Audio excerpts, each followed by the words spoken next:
Where are we headed in 2015? According to a recent poll conducted by the AP, apparently 48% of Americans believe that 2015 will be a better year than 2014 was, while only 11% think it's going to be worse. Is this vague optimism realistic? Does it take into account the events unfolding around the world right now? Let's take a look at our current trajectory. The war in Ukraine isn't over. Relations between the US and Russia are more tense than they've been since the Cuban Missile Crisis. The stakes are getting higher in each round.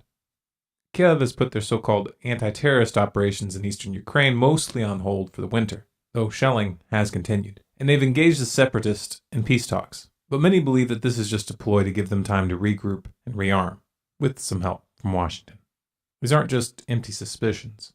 In December, the Ukrainian government announced their intention to double the military budget and conscript 40,000 new soldiers for an offensive against the east. Also, the US government is moving to supply the Ukrainian government with more weapons and training over the next year.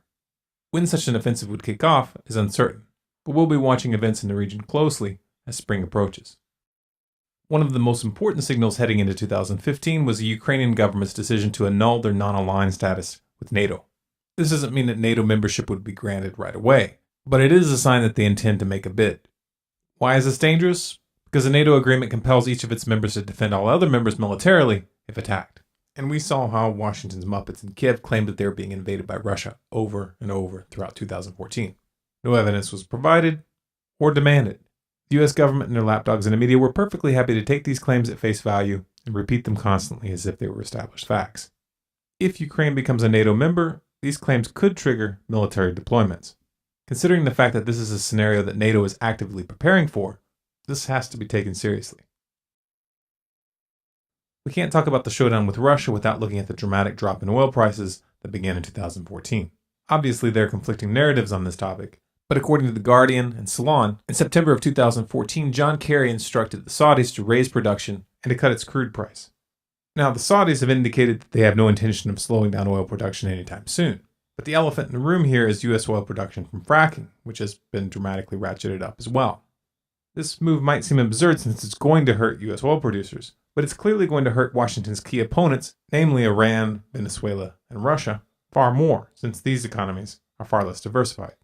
Drop in oil prices has already had a massive impact on the value of the ruble, and combined with the sanctions, there's a good chance that the Russian economic situation could degrade even more in the coming year. The drop in the ruble has also interfered with Russia's efforts to establish trade agreements which bypass the dollar. With the ruble going through bouts of hyperinflation, even their closest allies are hesitant to accept payments in rubles. You'll hear people like CFR member Ian Bremmer describe Russia as a dangerous, wounded beast that may do something unpredictable. It's like a teenager poking a bear with a sharp stick and then warning that the bear might bite. Yes, the bear might bite, so stop poking it. The conflict in Syria isn't going away. In fact, 2014 was the most deadly year on record with some 76,000 people killed. U.S. airstrikes will continue in 2015, but they won't destroy ISIS or even weaken it significantly. Well, first of all, because they're such a insignificant amount that it's not an air campaign, Greg. People have got to understand these are just hitting 3 targets a day, maybe 5. We just are not using air power. Though ISIS established its position with the help of U.S. arms and funding, at this point they seem to have procured their own revenue streams through taxation and oil sales. In the long run, this makes them a liability. But in the short term, ISIS is doing most of Washington's dirty work by weakening Assad. The Syrian government will most likely continue to slowly weaken throughout 2015. We could, however, see some surprises that completely alter the playing field. For example, ISIS might make good on their threats to attack targets in the West. Remember, the group did get a hold of 88 pounds of uranium in Iraq this past summer. In December of 2014, ISIS announced that not only have they built dirty bombs with this material, but that they have already smuggled them into Europe. Now, dirty bombs aren't all that deadly, but people don't need to be in any real danger in order to panic. An event like this would put a full-fledged invasion of Syria on the table, and it would obviously be used to justify an even greater expansion of surveillance and police powers. Watch the covert origins of ISIS for more information on this topic. The Ebola story has obviously dropped off the mainstream radar, but it didn't go away in the real world. The chart is still moving in the same direction, up. Sierra Leone has dramatically escalated their containment effort, but according to the Red Cross, the number of cases has in fact spiked in recent weeks, and the situation is far from being under control. The virus is now mutating as fast or faster than a seasonal flu. So every day that it remains active in West Africa increases the chances of a game-changing adaptation. Until Ebola is completely eradicated, it remains a dangerous wildcard heading into 2015. Watch Ebola, Fear, Lies, and the Evidence for more information on this topic.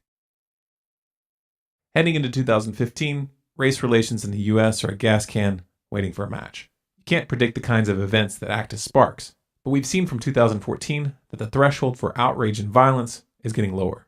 This trend isn't likely to reverse in the coming year. The danger on this front heading into 2015 isn't so much physical, but rather that it could deepen divisions and make it totally impossible to unify the people against their common enemy. Who benefits from that scenario? In the realm of politics, as a lame duck president, Obama himself is a wild card. 2015 presents a window of opportunity to push through unpopular policies before the media starts hyping the 2016 elections. The fact that Obama has nothing to lose in 2015 is likely to factor in on issues like the TPP, which Obama says he intends to support in spite of resistance from the left. He also supports the TTIP, which is slated for a renewed push in 2015 as well. These agreements contain provisions which would hand even more power to multinational corporations and implement SOPA and CISPA through backdoor channels.